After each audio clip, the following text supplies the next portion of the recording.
Were you outraged by the idea that a Jewish man would threaten to drug someone so that they couldn't see their family? Were you out? Is that outrageous? Is that anti-Black?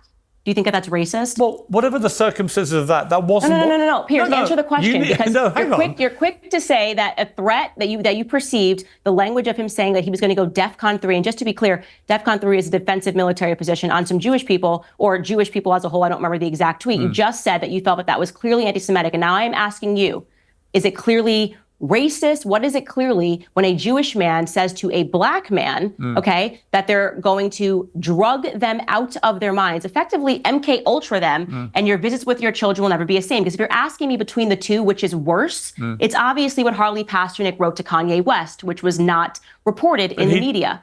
Is it true that you signed an NDA and that's why you can't really talk about this in detail? I cannot speak in detail about any of that stuff. You can't even confirm whether you've had an NDA?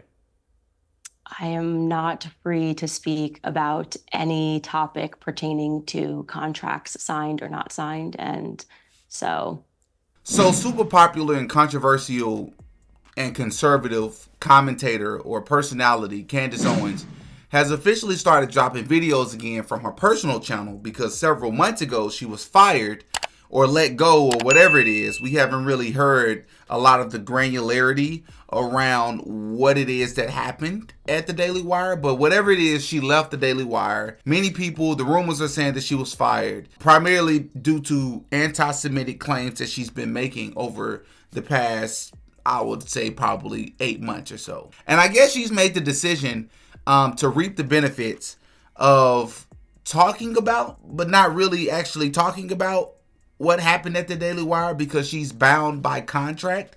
She's bound by, I don't know, an NDA, prohibited from talking about exactly what it is, or she will be sued by the Daily Wire. Why did you leave the Daily Wire? Well, unfortunately, I can't talk about the specific reasons that I left the Daily Wire, but what I can do is respond to whatever reasons were given to the public. And obviously, no sooner did we agree to leave than Andrew Klavan of the Daily Wire did an entire episode stating that the reasons that I was leaving was because I was anti-Semitic and I was engaging in a type of anti-Semitism that was hard to pin down. And that is why in my first episode of launching my independent podcast, I hit back pretty hard at him because, I think it's pretty despicable, first and foremost, as a colleague who I had a great relationship with, to have engaged in that, knowing that I was not at liberty to say anything. I thought it was a very underhanded, disgusting tactic, and I responded in force. I'll be honest. Candace Owens had her claim to fame by, for the most part, bashing Black people, exposing Black people, and calling out Black people for a lot of our hypocrisies, a lot of our faults, a lot of the problems in the Black community, some of the biggest problems with Black culture. All of which, or at least I should say most of which, I agree with most of the things that she says about the Black community. In fact, I probably agree with a lot of the things Candace Owens says about the Black community and outside of the Black community. But I'll be honest, part of me when I watch her videos now, as she goes on these shows where she knows they're going to ask her about Daily Wire situation, part of me has to ask and wonder, is this a little bit of karma, right? I wonder if this is karma, because Candace Owens, there's one thing to call out the Black community, to religiously and consistently call out Black culture and the degeneracy that we celebrate in our community. But then there's another thing when she goes a step beyond that and she goes out of her way to make controversial videos and have controversial takes that she knows will add to clicks and views at the expense of the Black community. But the real truth of the reason why people hate the Queen has nothing to do with the colonization. It has something to do, which, by the way, just to be clear, the Brits invading Africa actually represents, and this is going to get me in trouble, but it was, if you look at how forward it brought the African colonies, it ended up being a net positive. Now, this is, of course, it's going to get me in trouble because people somehow think that Africans were living happily ever after and things were great, and then the horrible English, British descended upon and murdered everybody, and the French suddenly murdered everybody, and that just isn't the truth. Obviously, the African nations had slavery, just like the European nations had slavery. Wow. So it's an evil that was not started, did not begin in Europe, actually. It can actually be traced back to Muslim origins. All right, can and you for pause it, whatever please? reason- I'm sorry. There's a lot here. There is a lot here. This is Daily Stormer stuff, basically. I mean, this is white supremacist talking points. Before we continue, I ask, listen, if you've made it this far in the video, I really appreciate it. And if you want to support us, then I ask that you like this video, subscribe to the channel. Please hit the notification bell so that you can be notified every time we post a new video. Thank you. The British went to Africa to liberate them. They were primitive and they were not able to construct their own societies. And the British and the European white saviors went there to liberate them, as opposed to like carving up the entire continent in a haphazard way that would only be beneficial for capital, as opposed to like the explicit purpose of going there to enslave and traffic Africans. Candace Owens's conservative funders are definitely getting their money's worth, because just recently she was on Tucker Carlson's show saying what she's paid to say. Basically smear Black Americans. Let's watch. One thing I always say, Tucker, is that the left can pull a racist narrative from thin air where it doesn't exist, but when it actually is in their face, they try to avoid it at all costs, especially when the perpetrator is a Black person against another white person, which obviously happens more often in this country, given the fact that Black Americans are the most murderous group in America by rate. Okay, so we'll talk about that very last statement regarding African Americans being the most murderous in the country. But I want to give you more context, because I'm sure you noticed in that video, you see a photo of Darrell Brooks show up, and Darrell Brooks was the person who drove his SUV through the holiday parade in Waukesha, Wisconsin. Waukesha Police Chief Daniel Thompson said the attack, quote, was not a terrorist event.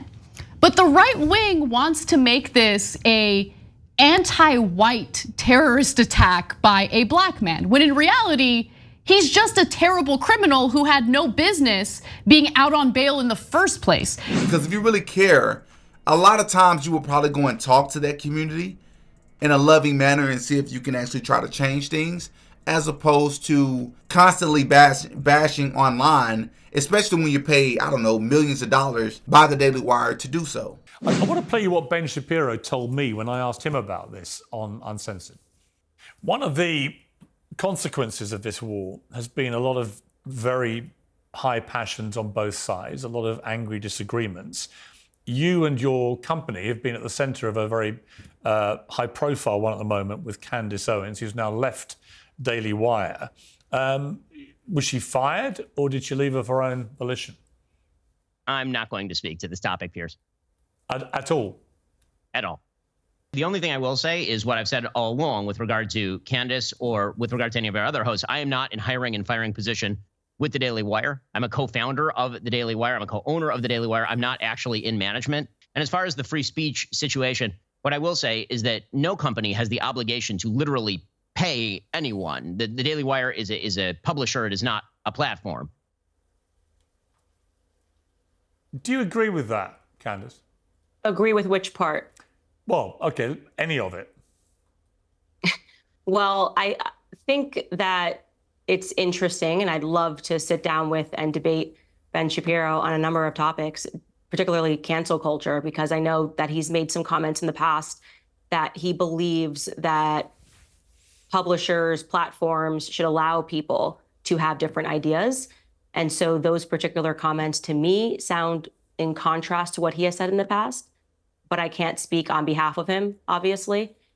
I personally believe that media companies are healthier when you allow people to have different opinions and allow people to debate those opinions. Personally, I love to see a debate between two people, and so I can only tell you what my perspective is and can't really speak for him. Well, part of me is asking, is this karma? Because Candace Owens spent all these years talking about Black folks and nothing was off limits. She was able to say whatever she wanted.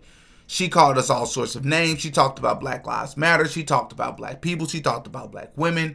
She talked about abortion. She talked about all the things that are very controversial. She talked about hip hop music. She talked about black celebrities, right? She talked about the, black single, black fathers missing from home, single mothers. She talked about, sex out of wedlock. She talked about all these things in the black community. Once again, all things that I support her in. But the very moment she started talking about Jews, the very moment she started talking about Jewish culture, the very moment she started to question and critique in any manner the Jewish community, this happened. And now, as I sit here and I watch her on Piers Morgan's show, it's cringe. Is it true that you signed an NDA and that's why you can't really talk about this in detail? I cannot speak in detail about any of that stuff. You can't even confirm whether you've had an NDA? I am not free to speak about any topic pertaining to contracts signed or not signed. And so... You see, this is where it gets interesting for me, because you referenced Andrew Klavan from the Daily Wire. I want to play a part of what he said, and then I'll come back to you. Yeah.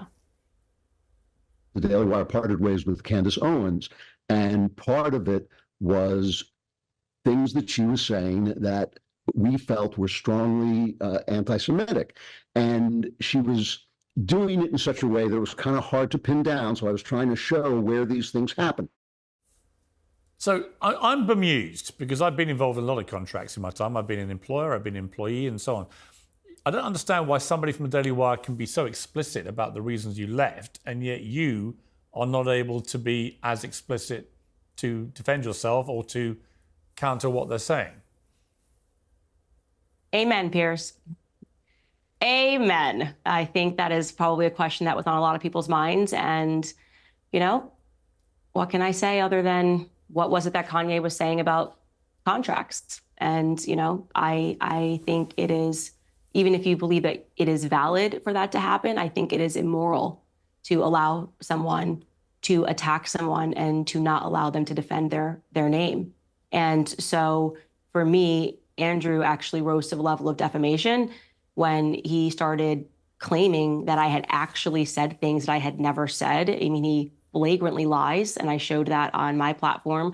I mean, seriously, as you sit there and watch Candace Owens talk to Piers Morgan, it's cringe. It's like, all right, Candace, you know that they're going to ask you about this. You know you can't talk about it, which is the strangest thing in the world, because this is the very thing that you claim to be against. This is the very thing that the Daily Wire has claimed to be against. And here you are, ultra conservative, have supported these people for years, and you talk about Andrew Klavan and how you supported him and how you got along with him very well. And the moment that you got fired, he's bashing you as if y'all were the worst enemies. Is it a coincidence that, I don't know, the black woman was the first one to be fired? Not making this about race, not making this about sex, but I just find it very coincidental. Is it a coincidence that the moment that you started bashing or critiquing particular things that you noticed about certain people or certain community that were not black people, or more specifically was about that just so happened to be Jewish people, now you got to walk around here and tiptoe around the topic and indirectly agree with particular things and talking code. It's strange. It's like, if I was Candace Owens, it would make me reevaluate a couple of things that I stand for, or some of the people that's standing over here with me. Like, why are you over here with me? Is it because I'm just bashing the black community? And because I'm a black person, it's easier when it comes from me? Because when I talk about other people, it's not as accepting. Whenever conservatives talk about anybody non-black, it's never because of race, unless it's immigrants. It's never because of race. Whenever conservatives talk about black people, it has to do because we're black. I'm not saying they're saying we're bad people because we're black, but whenever it's about black people, the title of the videos is black person this, black person that, black culture this. But whenever it's about a white person, it's not about them being white. It's not about white culture. It's about their political affiliation. Super liberal or super conservative such and such, right? Transgender such and such. And that is one of the biggest reasons I wanted to make this video, because I feel like Candace Owens is like the stepchild of the conservative community now. Because a lot of them agree with her. A lot of them are rallying behind her, which, by the way, is also part of the reason she's doing these interviews, because she knows she can't talk about the very thing that everybody wants to hear about. So she's going to make herself available to the audience so that she can be questioned about it. People in the comment section can rally behind her, and then her subscriber count will grow, right? She's building an audience, which, and from her perspective, I support it. It's brilliant. But from a different lens or from a different perspective, even though most of the conservative community online seem to agree with you, you do realize that to an extent you're outside that community now. Because of a lot of things that you thought the conservative community stood for is being exposed as something else, right? What do y'all think? How do y'all feel about Candace Owens? How do y'all feel about what happened to her? How do y'all feel about what she's doing right now as far as trying to rebrand herself? Hop in the comment section and give me your thoughts, man. Until next time. Oh yeah, Diddy got a podcast.